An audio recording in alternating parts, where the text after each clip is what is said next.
¿Qué es lo primero que recordamos que hablamos acerca del libro de Hebreos? ¿Para quién fue, a quiénes fue escrito? A los judíos conversos.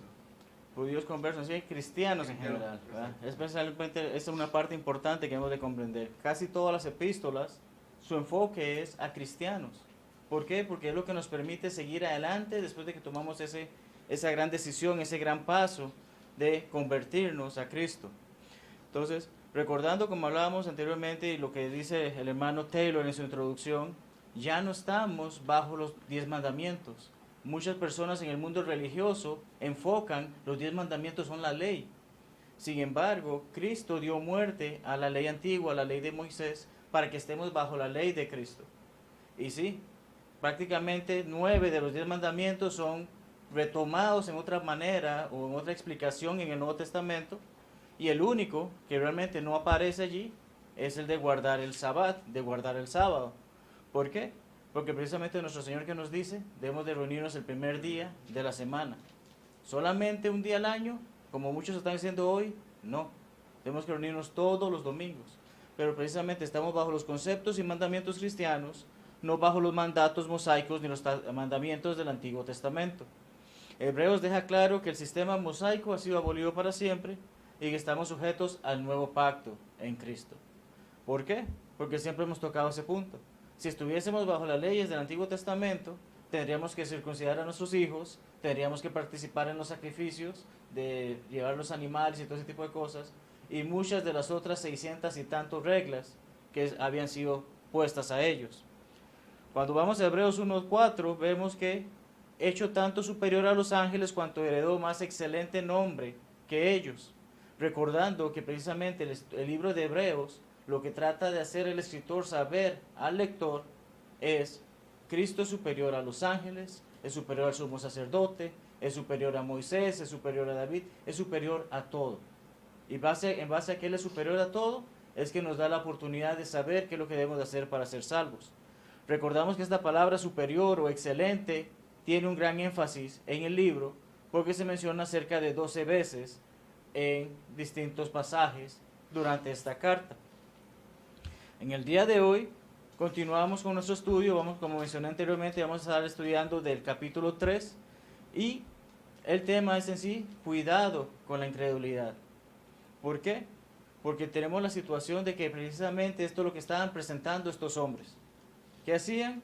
Me convertí al cristianismo, acepto que Jesucristo es mi Señor, me bautizo por el perdón de mis pecados, Él me añade a su iglesia, mas deseo volver atrás. Realmente la ley de Moisés es mejor, o me da más libertades, quizás podrán decir algunos de ellos.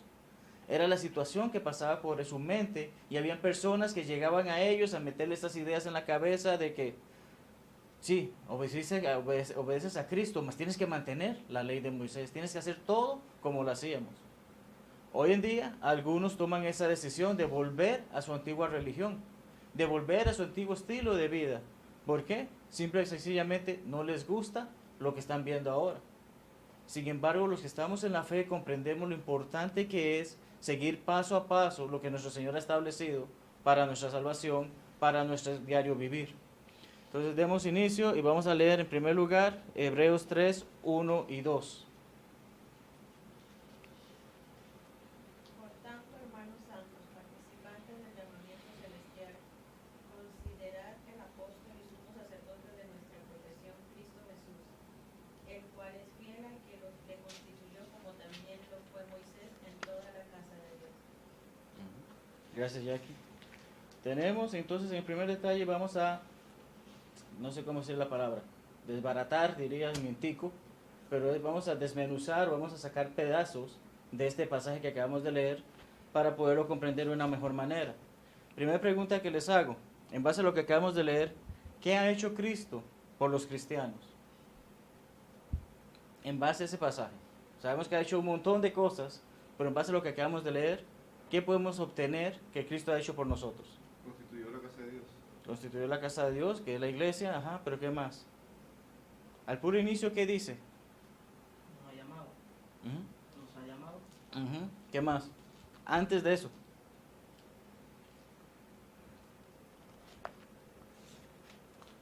Por tanto, ¿qué? ¿Qué palabra sigue? Hermanos santos. Hermanos, nos hizo parte de su familia. La semana pasada en el sermón de la tarde hablamos acerca de la familia de la carne de Jesucristo y la familia de la fe. Y como Él dice, ¿quién es mi madre y quién mis hermanos? Es ese detalle, los que hacen la voluntad del Padre. ¿Ah? No solamente por ser familia de sangre, Él los consideraba su madre y hermanos, sino si llegaban a hacer la voluntad de Dios, esa es su familia. Hoy aquí estamos reunidos como familia. De ahí que vemos que es importante, en primer lugar se refiere hermanos, hace esa salvedad de que nos hace saber, somos parte de una familia. Y no cualquier familia, la familia de Dios.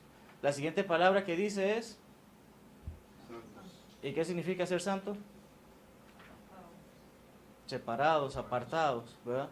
No es el que le hacen una capilla y le ponen su nombre y alguien le ora para que le dé un matrimonio o un trabajo, ¿verdad? Es todo aquel que obedece la voluntad de Dios, es separado de este mundo para servir a Cristo. Entonces ciertamente nos separa del mundo y hace esa salvación. Somos una familia que es separada de lo que el mundo ofrece. Continuamos porque también nos dice que nos hace partícipes de ¿qué? Llamamiento celestial. Del llamamiento, ¿verdad? Pero no es como algunos piensan de que ya Dios llamó a unos y los tiene separados, sino que el llamamiento es la voluntad, la redención, el plan que Dios tenía para el hombre de salvarnos a través de Jesucristo. Ya estaba ese plan, ya formaba parte, se llevó a cabo y hoy somos parte de ese llamamiento. El que obedece a ese llamamiento es parte de la iglesia del Señor y tiene esa oportunidad de ser salvo. Considerar, dice que consideremos, ¿verdad? Algunas personas piensan en considerar como que, ay, pobrecito, lo considero, ¿cómo está? El término realmente lo que lleva es prestar atención, estudiar cuidadosamente. ¿Qué es lo que debemos de estudiar? Lo que Él nos está diciendo allí. A estas personas que le escribió esta carta, que les hace saber, ustedes tienen la duda, tienen esa chispa de que desean volver atrás. Vamos a ver realmente qué es mejor, ¿Cristo o la ley de Moisés? ¿Cristo o incluso Moisés? Y es que este capítulo nos hace un énfasis grande en que Cristo es superior a Moisés. Apóstol. ¿Qué es un apóstol? Un enviado. Un enviado. ¿Ya? La ventaja de tener un ex compañero de Memphis. ¿Ya? Pero el detalle está en que para muchas personas apóstoles son 12 y se acabó. Para muchas personas son los 12 que estuvieron con Jesucristo en la Santa Cena, se acabó. Algunos incluso ignoran a Pablo. Dicen que no es un apóstol real porque no era parte de esos 12 que caminó con Jesucristo. Mas las Escrituras nos enseñan que Jesucristo les seleccionó y le buscó para que fuera a los gentiles. Pero tal como ha dicho Pablo, el término griego se traduce como mensajeros en 2 Corintios 8:23, Filipenses 2:25. Hay muchos hoy que se toman el título de apóstol y se hacen llamar en sus denominaciones, yo soy el apóstol, pero lo hacen ver como que tienen un poder especial sobre todos los demás. Pero en este caso podríamos decir que nosotros somos apóstoles en el sentido de que tenemos la misión de llevar ese mensaje al mundo. El mensaje de salvación necesita llegar a las personas, nosotros llevamos ese mensaje. Entonces, así como esos mensajeros, que es como he traducido la palabra en ese pasaje, en esos otros pasajes, somos nosotros. Literalmente es uno enviado, como mencionó Pablo. Se usa el Señor Jesús para describir su relación con Dios. Leamos Juan 17:3.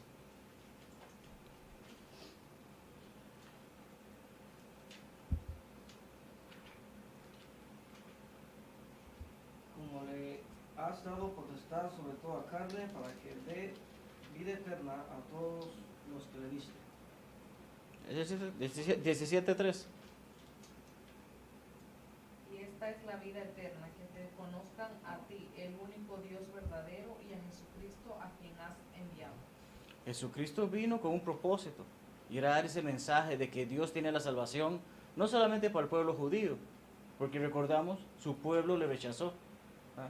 Jesucristo trajo el mensaje para todos. Jesucristo da la parábola del buen samaritano en que nos hace saber, ustedes los consideran ellos como no sangre pura, ya no un judío puro, pero Jesucristo les hace saber, incluso el samaritano actuó mejor que ustedes judíos.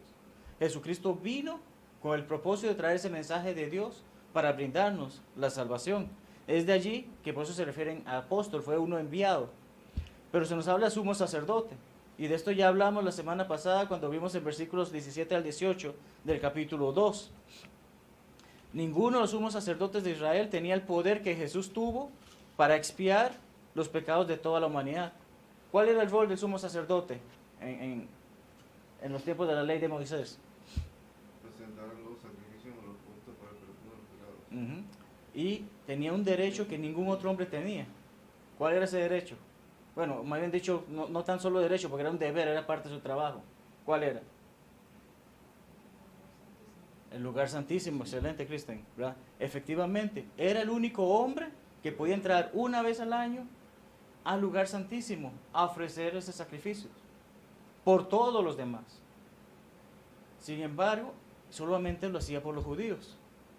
Tenemos un sumo sacerdote que es mucho mejor que el sumo sacerdote porque él ofreció un sacrificio una sola vez por toda la humanidad. Es de allí que vemos que también nos hace saber entonces precisamente Jesucristo no solamente fue un apóstol, solamente fue un enviado, sino que también fue el que ofrecía el sacrificio, incluso era el mismo sacrificio, ¿verdad? Sin embargo, recalcamos, todo esto se les escribe a este grupo de creyentes porque querían volver atrás. Superior a Moisés menciona sobre profesión. ¿Cómo? Vamos a leer qué decía. Dice, apóstol y sumo sacerdote de nuestra profesión. Hoy en día, cuando hablamos de profesión, ¿a qué nos referimos? Al trabajo que ejercemos. A un trabajo, ¿verdad? No se trata de un trabajo o carrera en este sentido. El término griego realmente lo que tiene que ver es más bien con la confesión que hacemos. Y vamos a ver brevemente puntos sobre ello. Es con relación a profesar, no a trabajar como lo hacemos ver hoy en día en su profesión, sino profesar. ¿Qué es profesar? Defender o seguir una idea o una doctrina. ¿Cuáles son los primeros pasos antes de ser bautizados? Confesar que Jesucristo es el Hijo de Dios. Y confesar, Pablo, ¿te acuerdas qué es lo que nos decían que es confesar? Decir lo mismo.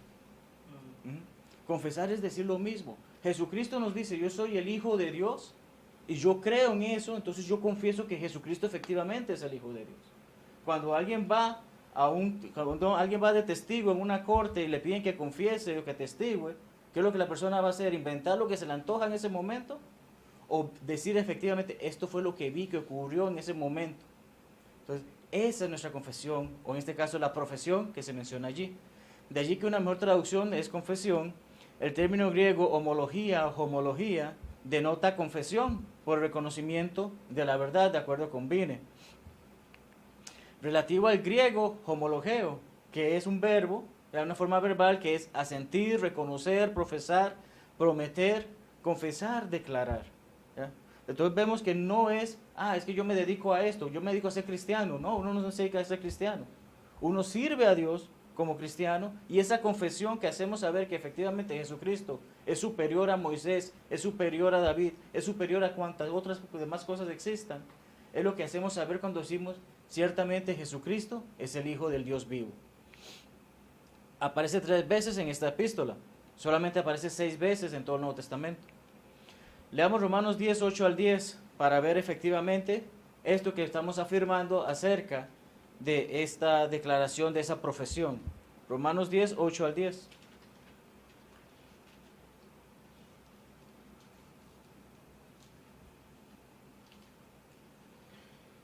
Más que dice, cerca de ti está la palabra en tu boca y en tu corazón.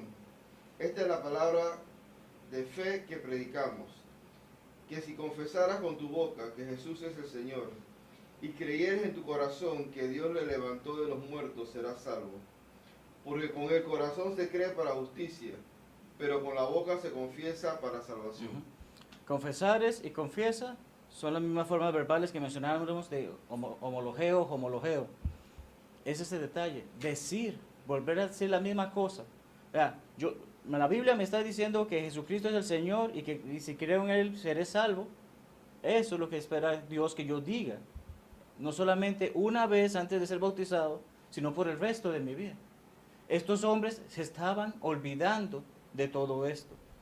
Como también lo fue Moisés. Aquí vemos que el escritor hebreo les está haciendo saber, sí, Moisés fue importantísimo en la historia. Moisés fue parte importante del nuevo evangelio, del Antiguo Testamento. Es el que trajo la ley a ustedes. Y ciertamente sirvió en la casa de Dios. Pero vamos a algo más. Y es donde vamos a versículos 3 y 4, que dicen: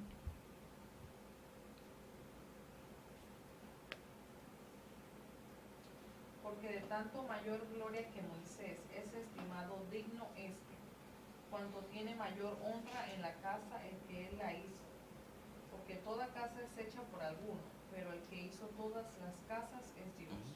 Vamos a volver a segmentar este pasaje, pero vemos que en primer lugar nos dice Jesucristo es más digno y tiene mayor gloria que Moisés. El que, más que el que, cuando tiene mayor honra que la casa el que la hizo.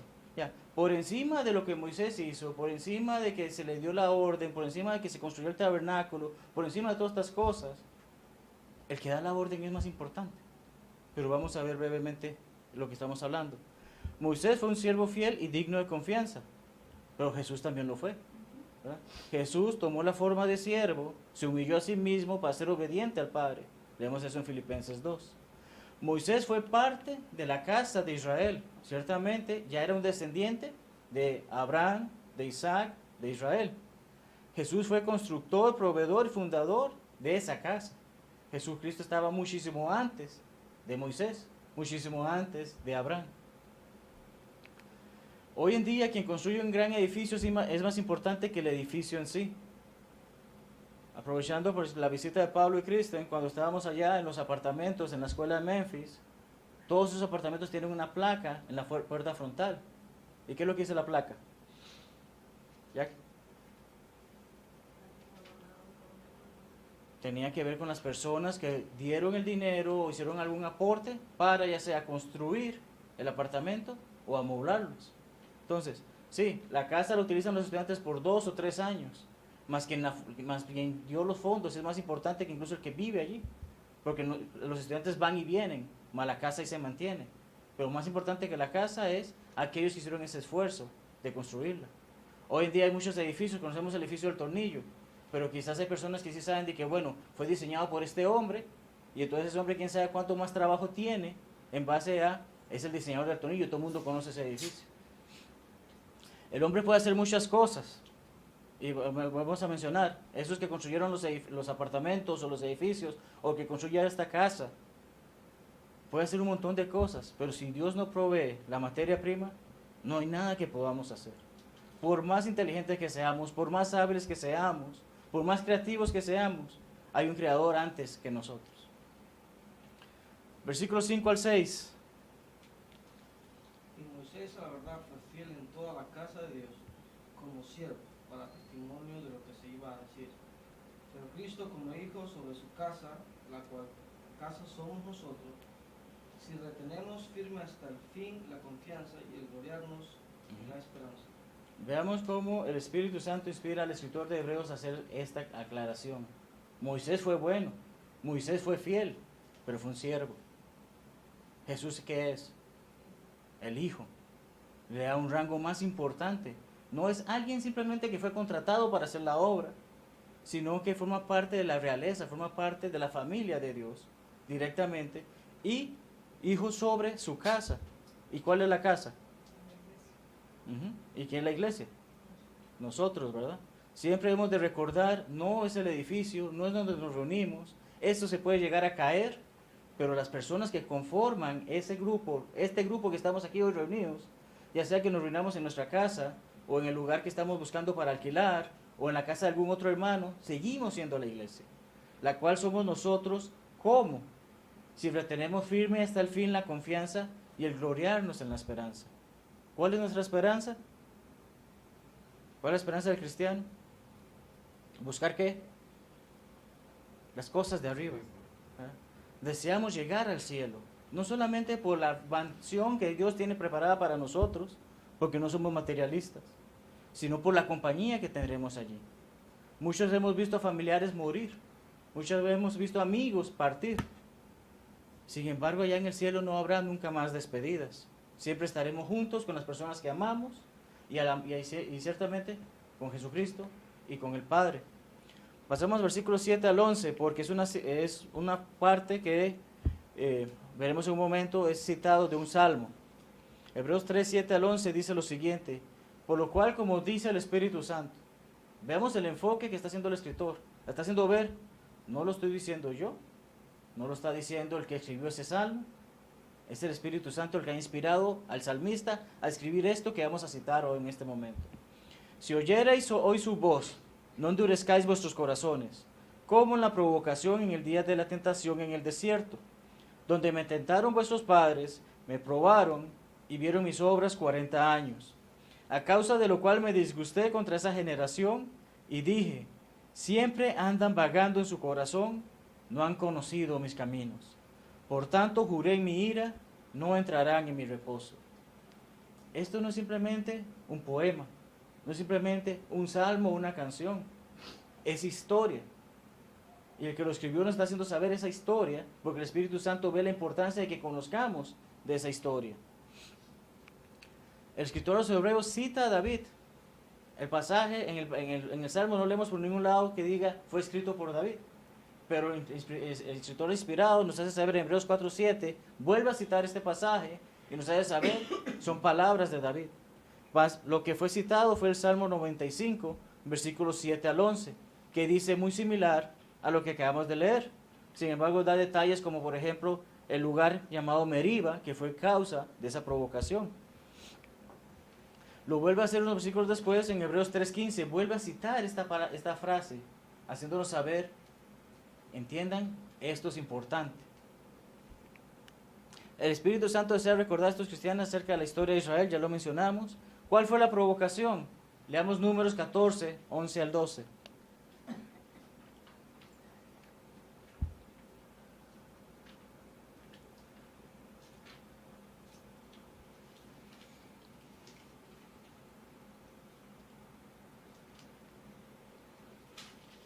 Y Jehová dijo a Moisés, ¿hasta cuándo me ha de dedicar a este pueblo?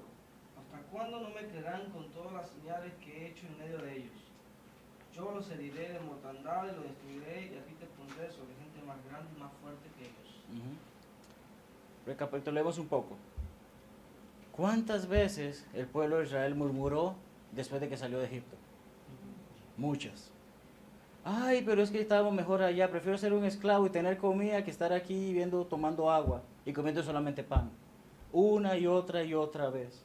Pero este evento en particular, pues se podría decir que de cierta forma llegó a causar en Dios como esa gota que derrama, ya hace que se derrame el vaso. El evento fue cuando mandó a los espías y les dijo, esta tierra está para ustedes. Y hablamos de eso hace unos meses cuando predicamos sobre ese viaje, sobre los espías, sobre Josué y Caleb, ¿verdad? Estos hombres llegaron con un reporte malo. Hicieron saber, esta tierra sí está buena, pero nosotros no podemos. Lo que ignoran fue que Dios ya les había dicho, se las he dado. Vayan, la van a tomar, estoy con ustedes. Y este reporte de estos hombres duró 40 días, ¿verdad? Entonces, la provocación que se nos está hablando allí es, hemos llegado a la tierra, no nos gustó, nos sentimos que va a ser muy difícil, vamos a decirle a la gente, no se puede. Y es más fácil de motivar a una persona que motivarla. Es más fácil hacerle saber a una persona, no vamos a poder hacer el trabajo, a decirle que sí se puede. De allí que a los 12, solamente 2 dieron un reporte positivo. Los otros 10 se encargaron de envenenar a la congregación, de envenenar al pueblo, para que no hicieran ese trabajo. ¿Por qué 40 años? Leamos Números 14, 32 al 34, que eso ya bastante conocemos, pero vamos a leer ese pasaje para confirmarlo. En cuanto a vosotros, vuestros cuerpos caerán en este desierto, y vuestros hijos andarán pastoreando en el desierto 40 años que ellos llevarán vuestra rebeldía, hasta que vuestros cuerpos sean consumidos en el desierto. Conforme al número de los días, de los 40 días en que reconocisteis la tierra, llevaréis vuestras iniquidades 40 años, un año por cada día, y conoceréis mi castigo. Un castigo de Dios, sea como sea Dios, porque incluso Dios estaba decidido, ya no van más, ya se acabó esto. Mas Moisés, el corazón que tenía, intercedió por ellos. Y por eso Dios le dice que bueno, esta generación no va a pasar. Sus hijos son inocentes de las decisiones que han tomado los padres. Vamos a dejar, entonces Dios hizo un año por día de ese espionaje, un año por día de ese viaje que hicieron a estas tierras. Josué 5:6 dice, porque los hijos de Israel anduvieron por el desierto 40 años, hasta que todos los hombres de guerra que habían salido de Egipto fueron consumidos. por cuanto no obedecieron a la voz de Jehová, por lo cual Jehová les juró que no les dejaría ver la tierra de la cual Jehová había jurado a sus padres que nos la daría, tierra que fluye leche y miel. Dios siempre da lo bueno, el hombre siempre busca lo malo. Bueno, mejor dicho, no siempre, porque aquí estamos, ¿verdad? No podemos hacer esa generalización, porque estamos buscando lo bueno. Pero por lo general el hombre busca su propio beneficio en vez de hacer la voluntad de Dios. Estos hombres de guerra, eso fue lo que buscaron. Se acobardaron. Cuando en teoría un soldado debería estar siempre dispuesto a la batalla, porque para eso se le preparó, ¿verdad? Recordemos, fueron 603.550 varones mayores de 20 años listos para ir a la guerra, que salieron de Egipto. Salieron con su familia, salieron con sus hijos. Pero de todos esos hombres, solamente 2 llegaron a conocer la tierra prometida. Porque ni siquiera Moisés tuvo el gusto de poder entrar en ella. Entonces, vemos la incredulidad. Precisamente vemos que estos incrédulos causaron un gran problema en base, 10 hombres se encargaron de contaminar más de 600,000. Entonces tenemos una gran lección en este texto, que es lo que nos hace saber el escritor a los hebreos. Aún así quieren volver a la antigua ley. Miren cómo se comporta su gente. Miren cómo se siguen comportando porque han rechazado al Señor. Continuamos. Versículos 12. Mirad, hermanos, que no haya ninguno de vosotros corazón malo de incredulidad para apartarse del Dios vivo. Analicémoslo brevemente. En primer lugar, ¿qué quiere decir en ninguno de vosotros? ¿Quiénes son vosotros? Aquellos a los que se le escribió esta carta. ¿Pero qué dijimos que eran aquellos a los que se le escribió esta carta? Cristianos. ¿Quiénes son cristianos aquí? Casi todos, ¿verdad? Entonces tenemos la situación de que dice en ninguno de vosotros. ¿Qué significa? No haya ese tipo de corazón en ninguno que ha profesado ser, no solamente cristiano por decirlo de palabra, sino por hacer la voluntad de Dios. Entonces, en ninguno de vosotros, pero ¿qué quiere decir un corazón malo de incredulidad? Suena como redundante en cierta forma, ¿verdad? El griego poneros es relacionado a dañino, enfermo, culpable. Un mal que causa labores, dolor, tristeza, expresa la forma activa del mal. Es esa palabra la que fue traducida en este pasaje como malo. Entonces, no estamos hablando de cualquier corazón malo. Porque algunos dirán, bueno, aquellos que tienen problemas cardíacos. Pues ya hemos hablado muchas veces, el corazón del cristiano no es el que bombea sangre, sino que es su mente, es su conciencia, es lo que le hace actuar. Entonces, no es una conciencia, una mente mala se llena de incredulidad. ¿Por qué? Porque no quiere hacer la voluntad de Dios. Cree en lo que Él quiere, no en lo que Dios está esperando que nosotros creamos. Un corazón malo se rehúsa a creer. Y conocemos la parábola del sembrador, ¿verdad? Hay distintos tipos de suelos y hay uno que realmente nunca la va a recibir. Entonces, es ese tipo de corazón que se rehúsa a creer, que por más que se le hable, se le explique, se le comente, se le estudie con él, no desea hacer la voluntad de Dios. Un corazón malo, incrédulo, aparta al cristiano no solamente del Señor Jesucristo, sino también del Padre. Quien rechaza al Hijo de Dios vivo, ciertamente rechaza a su Padre. Mateo 16:16 nos dice que Pedro hizo la gran confesión: tú eres el Cristo, el Hijo del Dios viviente. Y Mateo 10:32 al 33 nos dice que cualquiera pues que confiese delante de los hombres, yo también le confesaré. Y delante de mi Padre que está en los cielos, y a cualquiera que me niegue, yo también le negaré delante de mi Padre que está en los cielos. Toda aquella persona que no decide someterse a la voluntad de Dios, Jesucristo lo dirá en ese día: no lo hiciste. Pero más triste es que aquellos que comprendieron, hicieron lo que debían de hacer, deciden apartarse, niegan a Jesucristo, porque eso es lo que están haciendo estos hombres.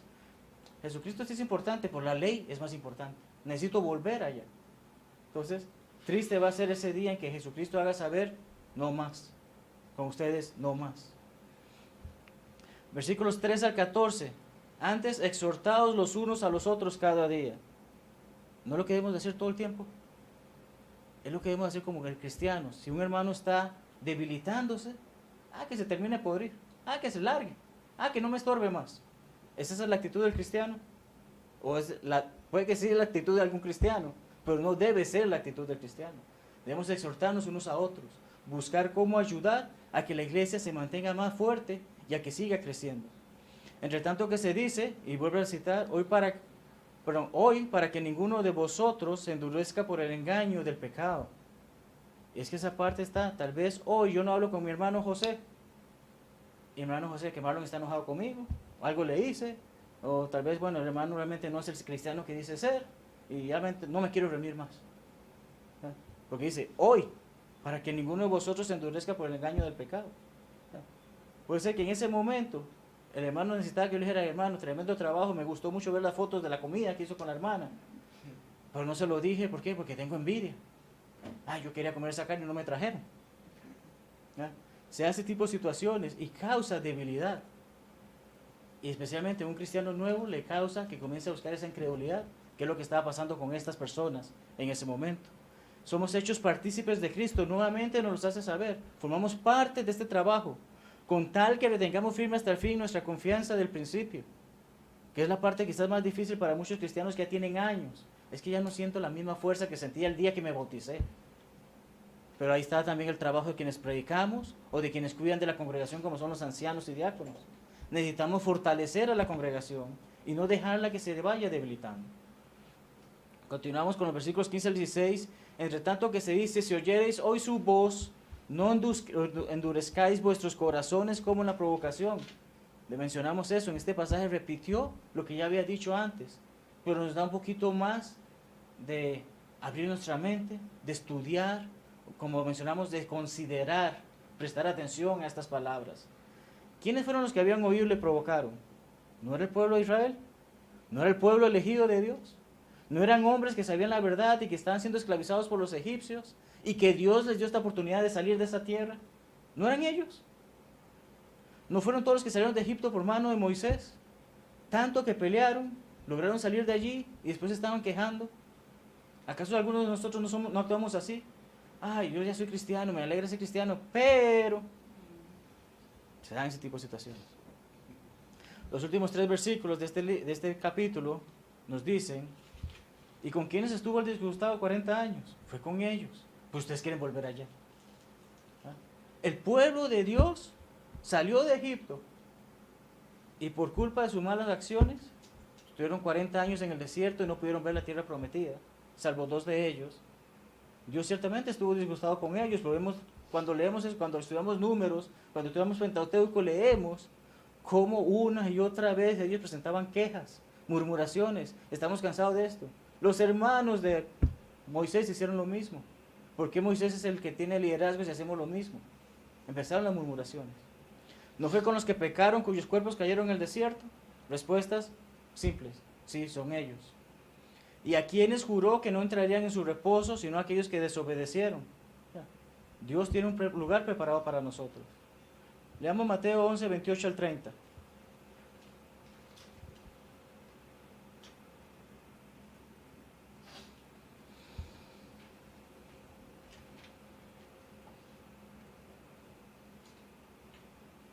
Venid a mí todos los que estáis trabajados y cargados, y os haré descansar.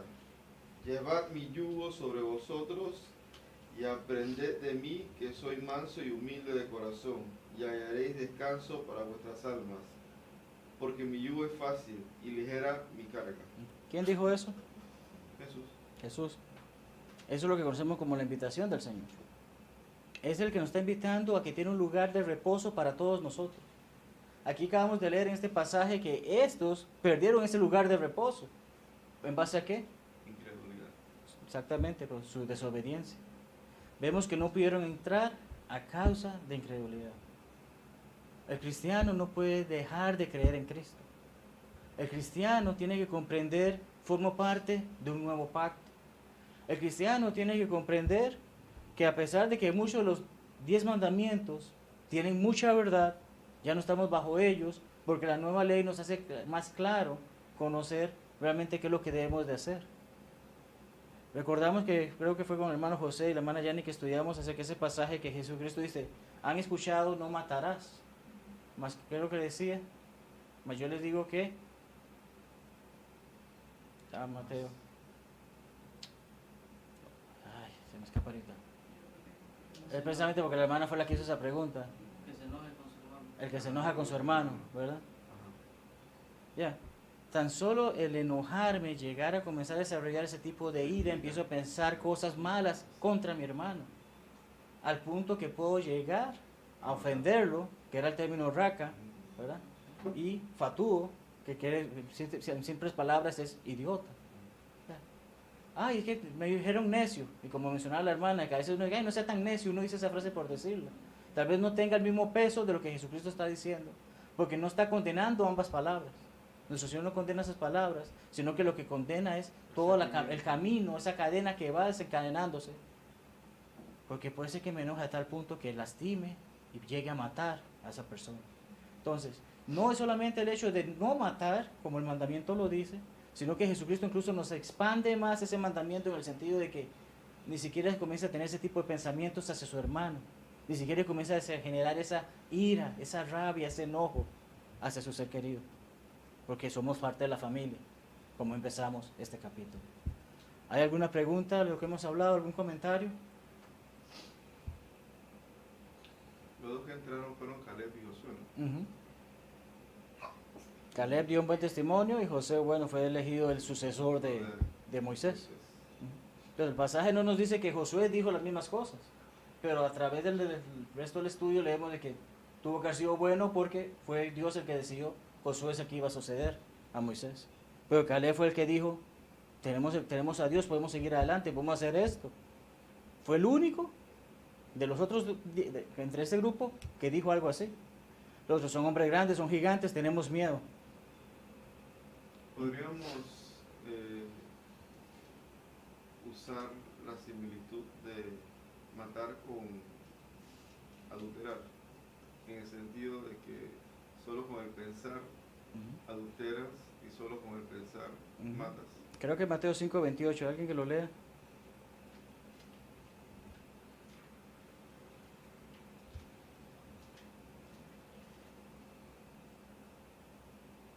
Pero yo os digo que cualquiera que mira a una mujer para codiciarla ya adulteró con ella en su corazón.